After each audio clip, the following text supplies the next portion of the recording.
Hallo, schön, dass du wieder da bist, schön, dass du wieder angeschaltet hast.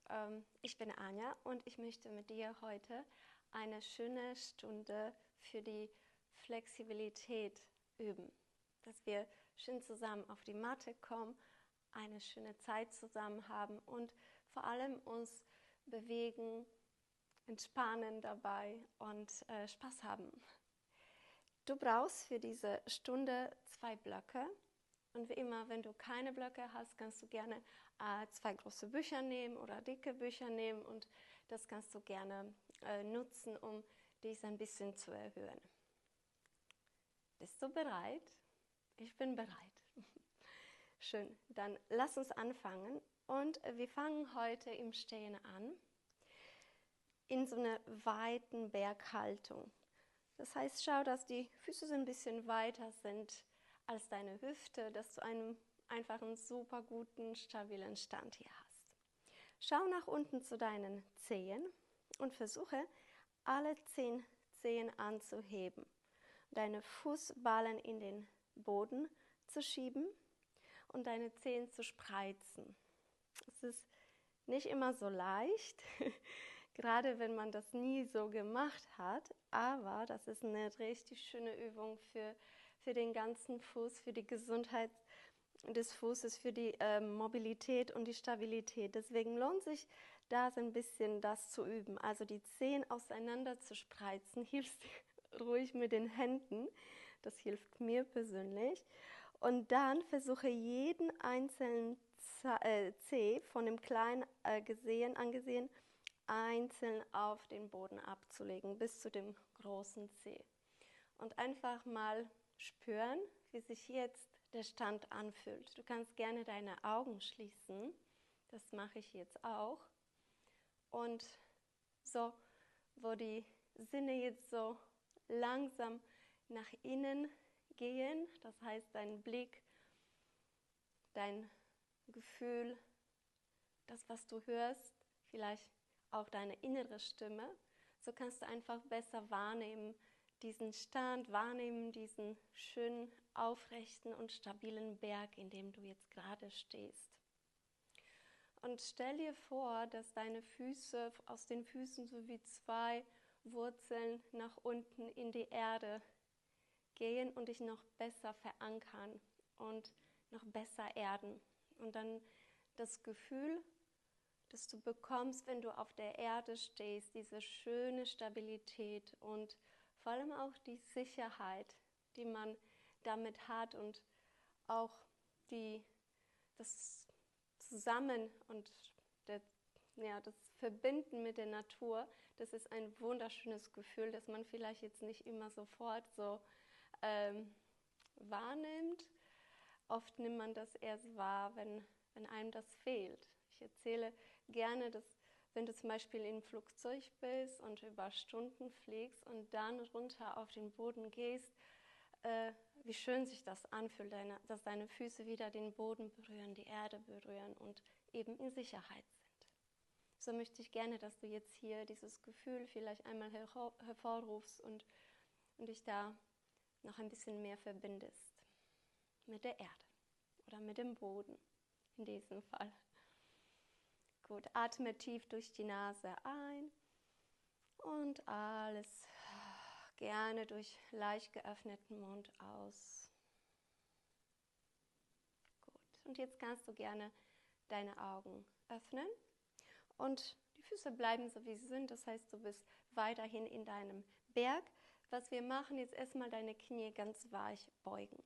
Und wir fangen an schon mal mit der Bewegung. Wir bewegen uns heute schön viel dynamisch. Ich finde, das ist der beste Weg, um deine Flexibilität zu unterstützen oder eben mehr zu fordern, dass wir erstmal den Körper richtig schön aufwärmen. Also ruhig über deine Schulter schauen und schwing deine Arme, ganz entspannt die Arme um deine Taille herum, um dein Becken herum. Ein bisschen abklopfen und aus dein Brustkorb schön alles lockern. Weiterhin sind die Knie weich. dass du dich da nicht versteifst in den Beinen. Wir wollen wirklich ganz sanft anfangen und dann komme langsam wieder zur Mitte, pendel dich in deine Mitte ein. Die Knie weiterhin schön weich beugen und mit der Einatmung heb die Arme auf der Höhe der Schulter, die Fingerspitzen zeigen nach unten und jetzt dreh die Hände nach oben und bring die Arme zurück nach unten. Atme ein aus den weichen Knien hoch und ausatmen wieder zurück nach unten. Und das paar Mal gerne in deinem Tempo. Dein Tempo ist die Atmung. Ja? Das Einatmung nach oben, Ausatmung nach unten. Und du wirst sehen, dass du viel aus dem Gefühl oder aus deiner Intuition dich bewegst, auch gerade mit den Knien. Also versuch nicht viel nachzudenken. Einfach anfangen, sich zu bewegen und alles andere kommt. Und vor allem auch das Gefühl, wenn sich das alles gut anfühlt, dann ist das genau richtig für dich. Gut, nochmal. Okay, und jetzt machen wir wieder mit den Armen nach oben, streck sie zur Seite, öffne dein Brustbein nach vorne und zurückschließen nach unten. Atme ein, öffnen, schließen, ausatmen, zurück. Und das auch ein paar Mal sehr weiche Bewegungen, sowieso Wasser, das fließt. Schön alles rund und nichts eckig. Vom Gefühl her öffnen, schließen und zurück. Noch einmal so. Öffnen. Vielleicht magst du nach oben schauen und zurück. Atme aus. Sehr schön. Fängst an zu kribbeln, vielleicht an den Fingern. Bei mir schon.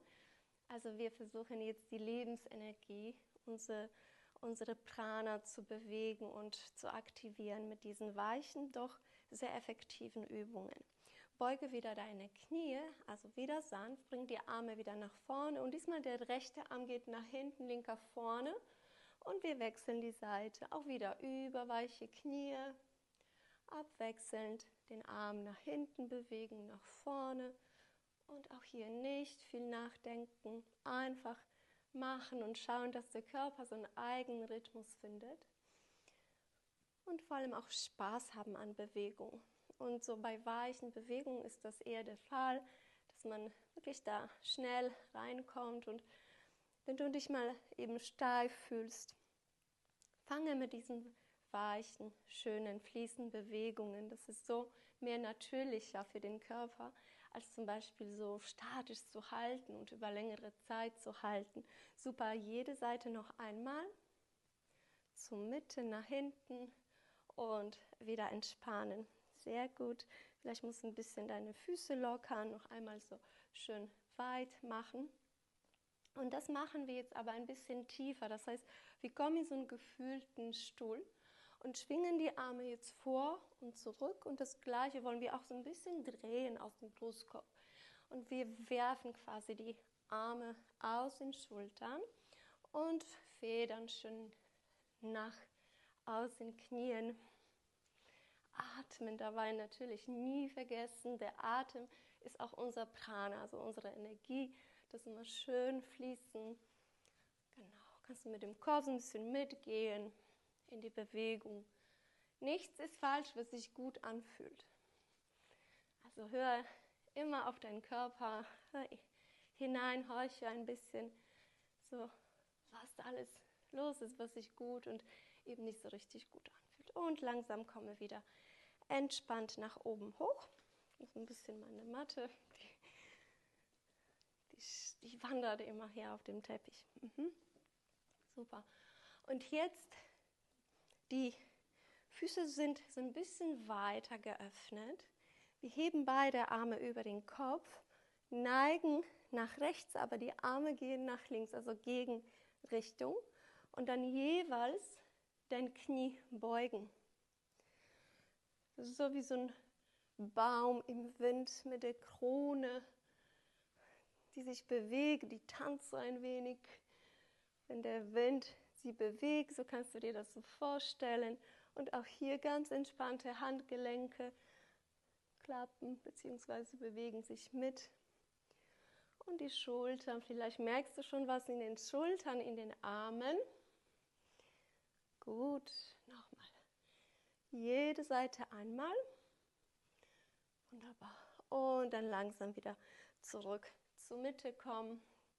Ich nenne das jetzt einen Wasserfall, weil das ja so befreiend ist, wenn alles abfällt, so wie Wassermengen, die nach unten fallen. Das ist auch irgendwie so ein befreiendes Gefühl. Das machen wir jetzt. Atme ein, Arme nach oben, schieb dich raus und mit der Ausatmung alles ausatmen und wieder nach oben hoch aufrichten und wieder ausatmen und hochkommen.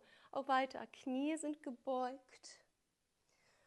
Öffnen und nach unten. Ausschütteln alles und auch alles ausschütteln, was du nicht brauchst. Jeden Ballast und jede Last auf den Schultern oder von den Schultern weg. Und dann bleibe hier unten, bleibe in der Vorwärtsbeuge.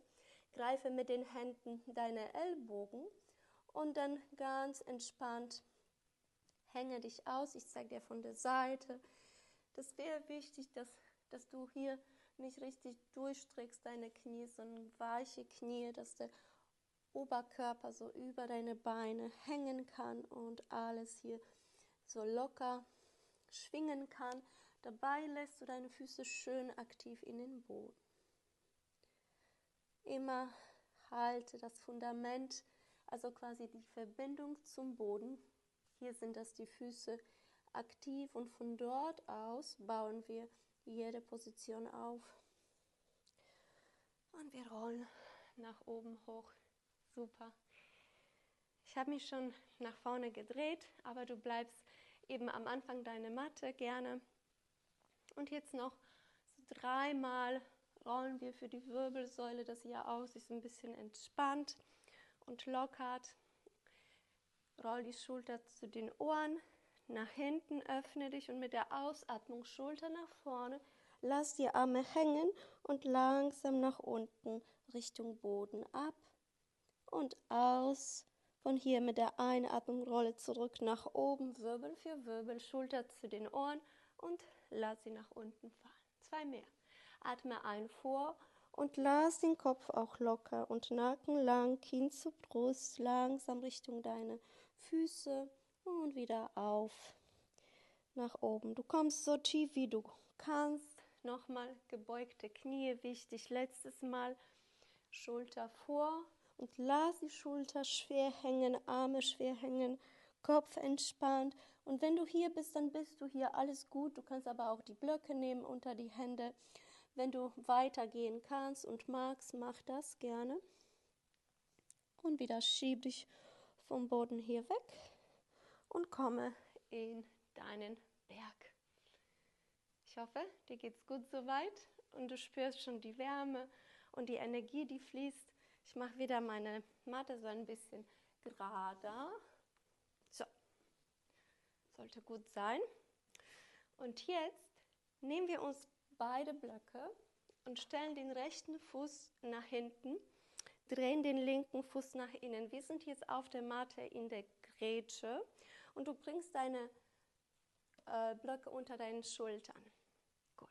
Bring deine Arme jetzt über den Kopf nach oben hoch, atme ein und mit der Ausatmung mit der rechten Hand entlang des rechten Oberschenkels, du neigst zu deiner rechten Seite, der linke Arm ist gestreckt über dem Ohr. Kommst du nach oben, wechselst du die Seite, jetzt die linke Hand entlang des Oberschenkels und der rechte Arm will so ein bisschen helfen, dass der Oberkörper mehr nach links kommt. Super, jetzt die Hände auf den Becken ablegen und dein Becken nach vorne schieben, Herz nach oben öffnen. Oh, hab's gehört? Es hat schön geknackt bei mir, das ist so gut. Und wieder zurück in diese Grätsche oder Weitstand. Nochmal machen wir das. Der linke Arm nach oben, der rechte Arm geht entlang des Oberschenkels, vielleicht diesmal ein bisschen tiefer zu dem Knie. Wechseln die Seiten, ausatmen. Wenn du ausatmest, lockert der Körper ein bisschen besser und dann kann er vielleicht ein bisschen tiefer gehen in die Streckung. Und jetzt das Becken nach vorne, die Hände, ich sag dir einmal, sind wie so ein Schild an deinem Becken, auch von der Seite, damit du das einmal siehst, dass ich nicht unbedingt das Brustbein, sondern eher das Becken nach vorne schiebe, damit ich hier die Oberschenkel in die Streckung bringe und damit unsere Hüftbeuger, die so wichtig sind, um eben hier diesen Ausgleich zu schaffen zum Sitzen. Ne? Also zu dieser Position, also wenn wir viel sitzen, ist diese Position der Ausgleich und den braucht jeder Mensch. Jeder Mensch mit unserem Lifestyle, das, was wir jetzt so haben im Leben, dass wir nun mal viel den Stuhl benutzen, viel eben in so einer statischen Position sind. Gut, wir waren schon mal, ne? Wir waren hier, genau, und jetzt bring deine Hände auf deine Blöcke, öffne dich hier, das heißt, schieb den Becken nach hinten, dein Herz nach vorne, Arme gestreckt, langer Rücken, mit der Ausatmung beuge vor. Einatmung drückt dich weg vom Boden und mit der Ausatmung vor. Sehr schön, letztes Mal. Atme ein lang und wenn du nach unten gehst, schau, dass die Beine gestreckt bleiben, dass du so einen Druck gegen deine Außenkanten der Füße verspürst und mit dem Becken eher nach hinten gehst. Dass du jetzt hier in deine Rückseite deine Beine spürst. Wenn du natürlich nicht am Anfang deiner Yoga-Reise bist und das erscheint noch unmöglich zu sein, dann mach den Schritt ein bisschen kleiner, beuge ruhig ein bisschen deine Knie und dann gehe so tief, wie du kannst. Okay, jetzt setzen wir die Blöcke nach vorne und wir kommen in so einen Ausfallschritt. Dazu rechtes Knie auf den Boden absetzen. Richte dich hier auf und bring deine Unterarme und deine Hände zusammen vor deinem Herzen. Mit der Einatmung schieb dein Herz nach vorne, Schulter nach hinten und Ellenbogen auch weit nach hinten geöffnet und komme wieder zurück zur Mitte. Atme ein, öffne und ausatmen, schließe. Und nochmal schön weiten, öffnen.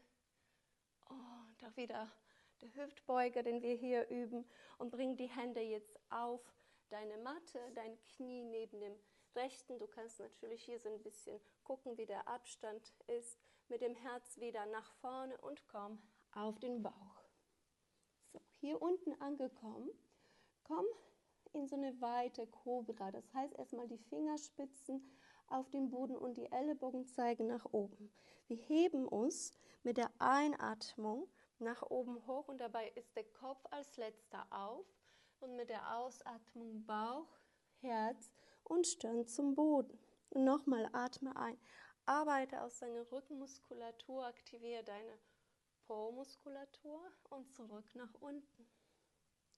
Letztes Mal diese kleine Welle. Einatmen, aufrichten, Schulter weg von den Ohren, aktives Gesäß und dann wieder zurück auf den Bauch. Bring deine Hände unter deine Schulter, stell die Zehen auf, komm in den Vierfüßlerstand und von hier der herabschauende Hund. Einmal hier kannst du gerne so ein bisschen Knie beugen, strecken, wenn du magst. Oder abwechselnd an der Stelle laufen. Auch hier mach dir noch gar keinen Kopf, wenn du merkst, oh je, du kannst die Beine nicht durchstrecken. Das ist in dem Herabschauenden schon eine Reise und man muss anfangen, um dann weiterzukommen. Jetzt streck das rechte Bein nach oben hoch, bring dein Knie in die Beugung und dann kipp dein Knie nach oben hoch. Dabei versuche die linke Ferse zum Boden zu bewegen. Und von hier kreise aus der rechten Hüfte. Wenn das zu viel ist, komm auf dein Knie und dann kreise hier aus der Hüfte. Wenn du vielleicht Probleme mit den Handgelenken hast oder zu viel eben Belastung verspürst, dann gerne hier auf alle vier. Wenn das okay ist, dann wechsel jetzt die Richtung. Schön öffnen, vielleicht unter dem Arm runterschauen, dass du hier dich noch ein bisschen öffnen kannst und drehen kannst. Und dann schau nach vorne, entweder Fuß zwischen oder irgendwo auf der Matte und dann hilfst du dir mit dem Fuß nach vorne zu kommen oder du gehst von hier direkt nach vorne, wenn du schon geübt bist. Oder halt mit den Blöcken nach vorne in den Ausfallschritt und schließe mit dem linken Fuß zu. Vorbeuge und wir rollen langsam nach oben hoch. Zum Stehen. Diese Seite hätten wir schon. Ich gehe jetzt auf die andere Seite, dass du mich von vorne sehen kannst und damit so ein bisschen eben besser sehen kannst. Und von hier gehen wir mit dem linken Fuß nach vorne, genauso. Und wieder in diese Grätsch. Diesmal lassen wir die Blöcke vorne, die sind gut aufgehoben dort. Die Hände in deine Hüften hier. Und von hier streck die Arme zur Seite. Das ist so wie ein Stern. Der Kopf ist die Spitze des Sterns. Und von hier schieb dein Becken nach hinten und dein Kopf nach vorne, dass wir in so einem rechten Winkel zum Boden sind, so parallel mit dem Oberkörper zum Boden. Und jetzt gehen wir in die Drehungen, also mit dem rechten Arm zum linken Fuß und dann links zu rechts. Und atme dabei. Du kannst das langsamer machen, in diesem Tempo oder ein bisschen schneller. Bitte wähle für dich dein Tempo. Noch für 5, 4, aus deinem Brustkorb drehen, 3, 2, letztes Mal und 1. Nochmal dann so wie so ein Flugzeug, Hände in deine Hüfte und dann komme nach oben, roll dich hoch. Und jetzt kommt der rechte Fuß nach vorne und wir mit dem linken Knie auf den Boden. Das gleiche hier, die Unterarme gehen zusammen, die Hände zusammen und mit der Einatmung wieder, wir öffnen das Herz und schieben das Becken zu deinen rechten Ferse, schauen zum Himmel und schließen alles wieder zurück. Einatmen und aus. Du merkst vielleicht, dass jedes Mal deine Hüfte weicher und tiefer nach vorne kommt. Sehr schön. Und mit der Ausatmung wieder Hände auf die Matte. Schau, dass die Blöcke dich jetzt nicht hier stören. Und wir kommen wieder auf den Bauch. Diesmal bleiben die Hände unter deinen Schultern. Zieh das rechte Bein nach oben hoch und leg das ab. Zieh nach oben und nach hinten und leg ab, damit du hier in dem Becken auch schön hier ein gutes Fundament und gute Basis hast. Und von hier kommen wir nach oben in die Kobra. Dabei beuge das rechte Bein Richtung Kopf und komme zurück auf den Bauch. Atme ein, wieder beugen, diesmal linkes Bein und zurück. Wenn das zu viel für dich ist, komme in die Kobra. Lifts ohne das Bein. Entscheide für dich. Du kannst natürlich immer gerne ausprobieren und dann für dich erst dann entscheiden. Da bin ich Freund von. Erstmal schauen und vielleicht nicht sofort Nein sagen, sondern sag Ja zu dir, probier und dann kannst du immer noch entscheiden. Und von hier langsam Vierfüßlerstand, stell die Zehen auf, wieder für den herabschauenden Hund, locker deinen Kopf, Nacken lang. Jetzt gehen wir mit dem linken Bein nach oben, das was wir auf der anderen Seite auch gemacht haben. Knie beugen und deine Hüfte kippen, nach oben hoch. Vielleicht kann dir das linke Knie zur Decke schauen und wieder wie kreisen aus der linken Hüfte hier. Auch hier hast du die Möglichkeit, auf dein Knie zu kommen und hier so in diese Modifikation arbeiten und jetzt in die andere Richtung. Schöne Kreise aus der Hüfte. Wir schmieren die Hüfte ein und dann gehen wir mit dem linken Fuß nach vorne. Auch hier wieder entweder 2 Schritte oder 1 Schritt. Kommen in die Vorbeuge, atme aus und dann langsam aufrollen. Zum Stehen. Also mir ist es schon warm. Ich hoffe dir auch. Sehr schön. Und jetzt brauchen wir den Block. Ich mache mir jetzt die Haare zu. Dann kannst du besser vielleicht auch hören. Bei meinen Schülern, sie wissen, wenn ich die Haare zumache, dann wird es anstrengend. es wird nicht so anstrengend. Wir bewegen uns einfach weiter, aber die stören ein wenig. Sehr schön. Und jetzt nimm dir einen Block unter deinem rechten Fuß. Komm ein bisschen höher. Du kannst mit dem linken Zeh noch auf dem Boden bleiben und dich hier so ein bisschen stabilisieren. Heb jetzt den linken Fuß vom Boden und wichtig, du bleibst mit gestreckten Beinen hier, auch dein Standbein ist gestreckt und gehe mit deiner linken Hüfte hoch und runter, wie so ein Aufzug oder so eine Waage eher. Genau, ist eine bessere Beschreibung, eine Waage, dass du die linke Hüfte droppst und nach unten hängen lässt und dann nach oben aus der Muskulatur des Beckens hochhebst. Du merkst ganz bald, wie sehr dein rechter Po arbeitet, die rechte Pobacke, die Muskulatur dort und wie schon so eine kleine Bewegung, das ist wirklich eine kleine Bewegung in der Hüfte, aber so viel die Hüfte lockern kann. Und dann kurz hier entspannen, ein bisschen durchatmen und von hier werden wir jetzt mit dem Bein, ich zeige dir das von der Seite am besten, genau,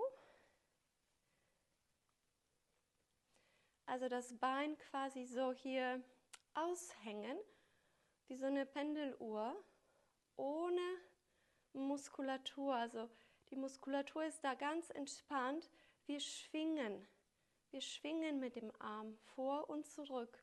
Bei einigen kann das so aussehen und bei einigen ein bisschen weiter.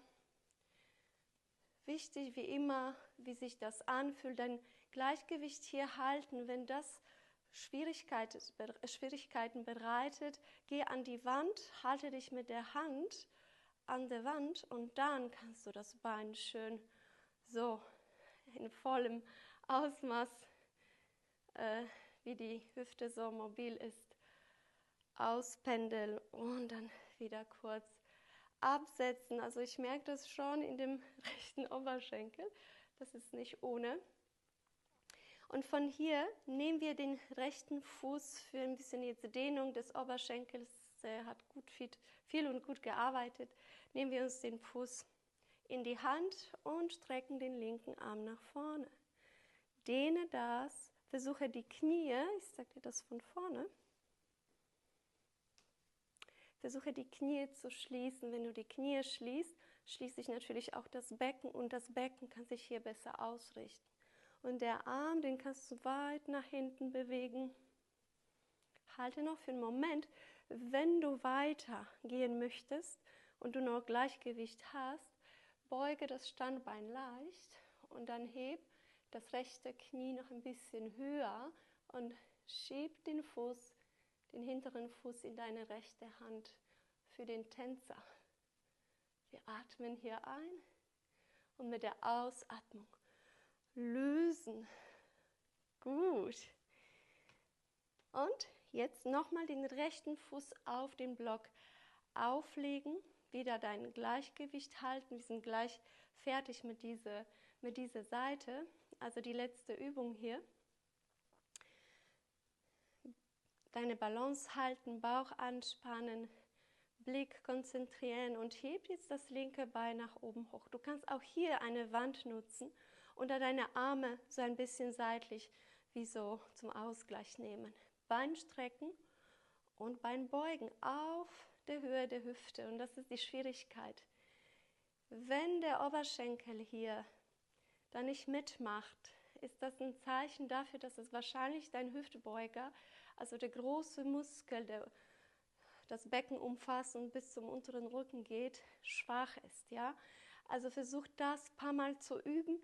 Das ist nur, wenn es geht, so eine kleine Herausforderung. Wenn nicht, bewege das Bein weiter oder halte für 3, 2, 1 und langsam das Bein nach hinten stellen. Vorsichtig mit dem Gleichgewicht, du bist ein bisschen erhöht hier. Bring deine Hände auf den Oberschenkel und wir pulsieren. Wir strecken den Oberkörper hier und wenn du irgendwie ein Problem mit dem Rücken hast, beuge dein Knie hinten.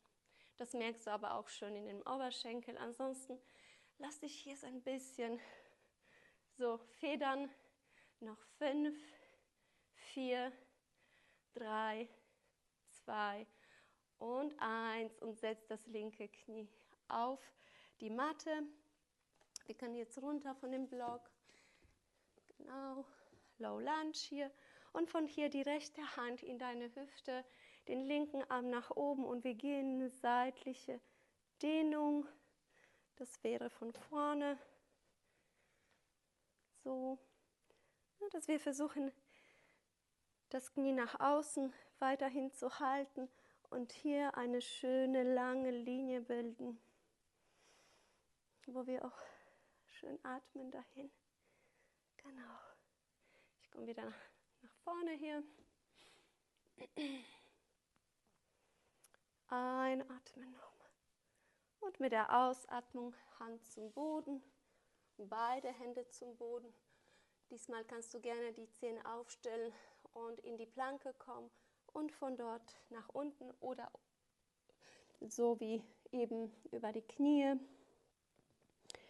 Und von hier das rechte Bein anbeugen, kommen in die Kobra und diesmal drehen wir auf die linke Seite. Ja, ich stelle den Fuß auf die Zehenspitzen. Die linke Hand wandert so ein bisschen mehr nach vorne und wir kommen in so ein Wild Thing. Becken nach oben, Arm nach oben und kommen wieder zurück zum Boden. Nochmal, atme ein, Becken schieben, Herz öffnen, so hoch wie du kannst und wieder zurück. Letztes Mal, schieb den Fuß in den Boden, atme ein, öffne dich und von hier komm in die Planke und in den herabschauenden Hund. Durchatmen, du kannst natürlich auch gerne hier die Knie runter machen und in Vierfüßlerstand bleiben oder in deinen herabschauenden Hund. Und wir laufen jetzt nach vorne, rollen zum Stehen zurück in unseren Berg. Also, du weißt, wie das jetzt ist und das machen wir auf dem, ich schiebe oder beziehungsweise die Matte, die tanzt wirklich hier auf dem Teppich. Okay, jetzt nehmen wir uns den Block unter dem linken Fuß, das gleiche. Von hier kommen wir, erhöhen wir uns hier vielleicht erstmal auf die Zehenspitzen, Hände in deine Hüfte, dass du dich jetzt hier schon schön aktivierst. Und als erstes machen wir mit der Hüfte mal runter und hoch. Ich sage dir auch hier von vorne, wie das aussieht. Ein bisschen konzentrieren und dann die Hüfte runter und hoch. Runter und hoch. Natürlich kannst du zwischendurch den Fuß da absetzen, wenn du Gleichgewicht verlierst. Das ist wichtiger hier, diese Bewegung aus der Hüfte. Ich habe auch für einen Moment das Gleichgewicht verloren. Und dann kurz entspannen. Durchatmen und nochmal dein alles schön aktivieren hier für dein Gleichgewicht. Und wir schwingen jetzt mit dem Bein, mit dem rechten Bein diesmal. Vor und zurück. Das ist eine super schöne Übung, wenn du irgendwie dein Ischias spürst. Also hier in dem Gesäß so stechende Schmerzen, dass sich vielleicht die Nerven da auch oft ziemlich verklemmen, weil wenn sich irgendwie alles so verspannt, dann geht das auch auf die Nerven, also hier in den Ischias und damit kannst du das wirklich schön alles auslockern. Die Voraussetzung ist aber dafür, dass du nicht aus der Muskulatur rechts arbeitest, nur links. Das merken wir jetzt. Und dann absetzen mit dem rechten Fuß. Jetzt kommen wir in den Tänzer bzw. in den Oberschenkel-Stretch. Also den linken Fuß greifen und mit dem rechten Arm richtig schön lang machen. Zieh deine Ferse Richtung Po, so weit wie du kannst und versuche deine Hüfte so schön auszurichten. Und halte das. Oder du gehst weiter in den Tänzer. Versuche hier das Standbein so ein bisschen anzubeugen und dich aktiv aufzuspannen. Also mit dem Fuß gegen deine Hand, Blick konzentriert und vorsichtig wieder zurück auf den Block. Wir kommen wieder erhöht hier für die letzte Übung auf dieser Seite. Rechtes Bein anheben und wir strecken das Bein und pointen und beugen. Wir flexen den Fuß und pointen, wenn das Bein nach unten geht. Aktiv in der Mitte. Super. So hoch wie du kannst. Du merkst, wie weit dein Oberschenkel das aushalten kann. Und jetzt streck die Arme nach oben. Heb dein Bein schön aus, deine Bauchmuskulatur auch. Und aus den Oberschenkeln, die arbeiten zusammen im Team. Und dann weiter Schritt nach hinten in den Ausfallschritt. Hände auf den Oberschenkel hier. Und das gleiche hier. Wir pulsieren. Wieder mit gebeugten Knie, wenn das zu viel Druck irgendwo auf den Rücken ist, oder gestrecktes Bein und das Becken vom Gefühl will nach vorne. Noch für 5, 4, 3, 2, 1. Setz dein Knie auf den Boden. Den Block zur Seite brauchen wir nicht mehr. Jetzt den rechten Arm nach oben heben, die linke Hand in deine Taille und wir neigen nach links rüber. Wir strecken hier Oberschenkel, Bauchmuskulatur, Schulter, Arm, quasi fast die ganze rechte Seite. Wenn du mit dem Becken nach vorne mehr gehst, merkst du mehr. Und dann langsam auch das lösen.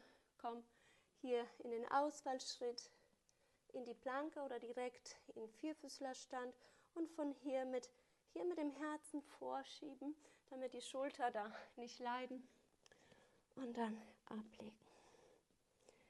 Gut, linkes Bein anheben für die Königskobra, heißt das, die Position.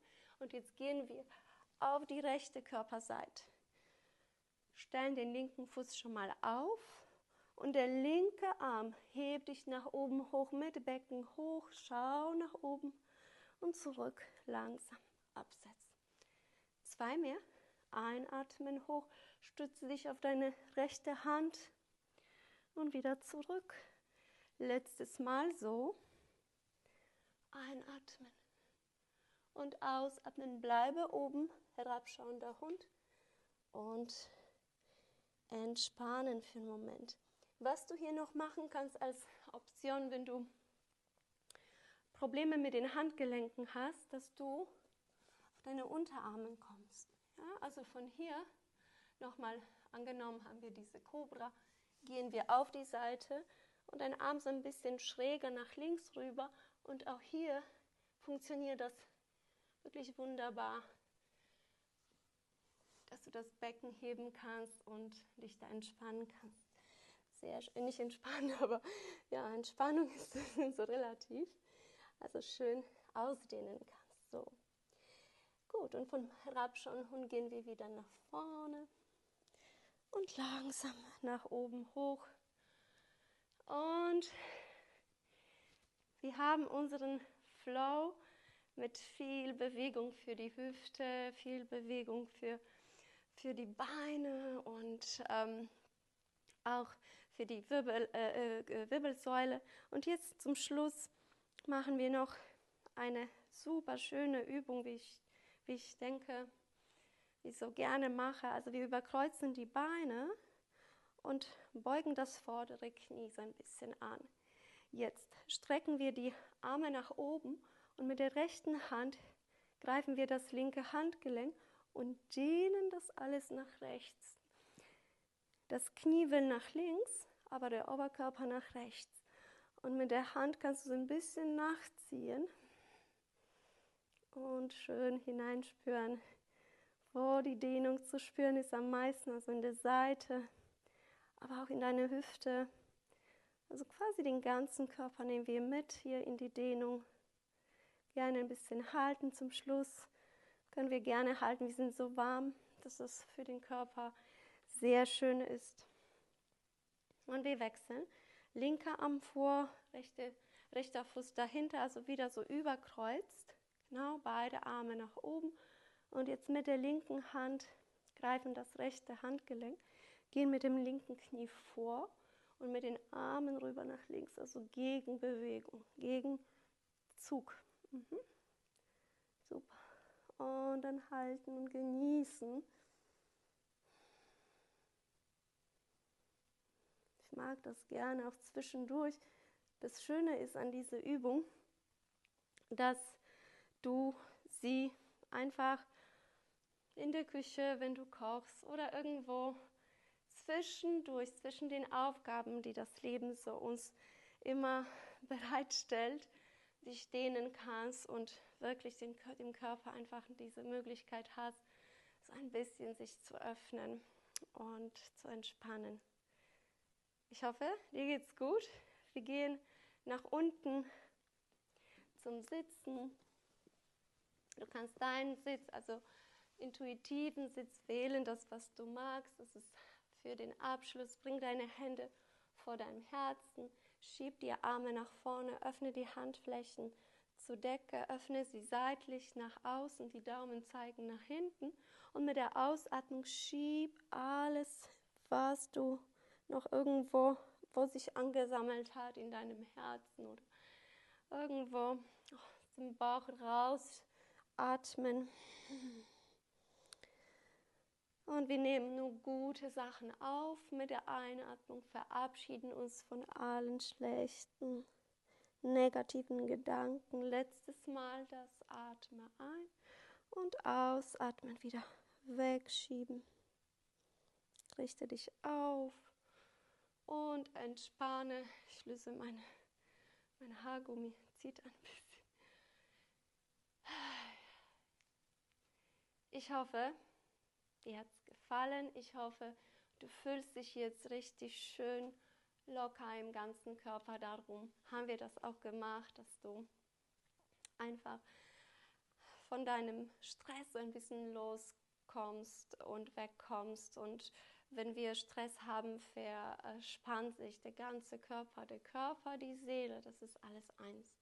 Das darf man nie vergessen. Das ist eine Einheit. Und wenn es der Seele nicht gut geht es dem Körper irgendwann nicht gut und dann spüren wir das in Form der Verspannung. Und mit dieser Stunde hoffe ich, dass du dich schön aufgewärmt hast und eben gelockert hast und dass du einfach auch vom Kopf her so schön jetzt in deinen Tag starten magst, wenn du das am Morgen machst oder schön jetzt Entspannung findest zum Abend hin.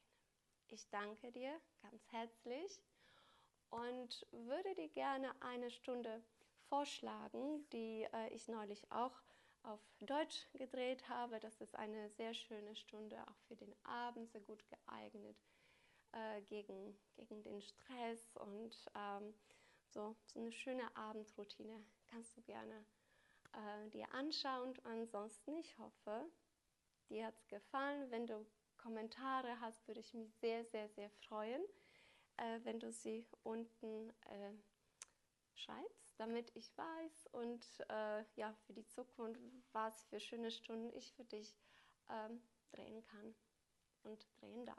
Ich danke dir ganz herzlich. Namaste.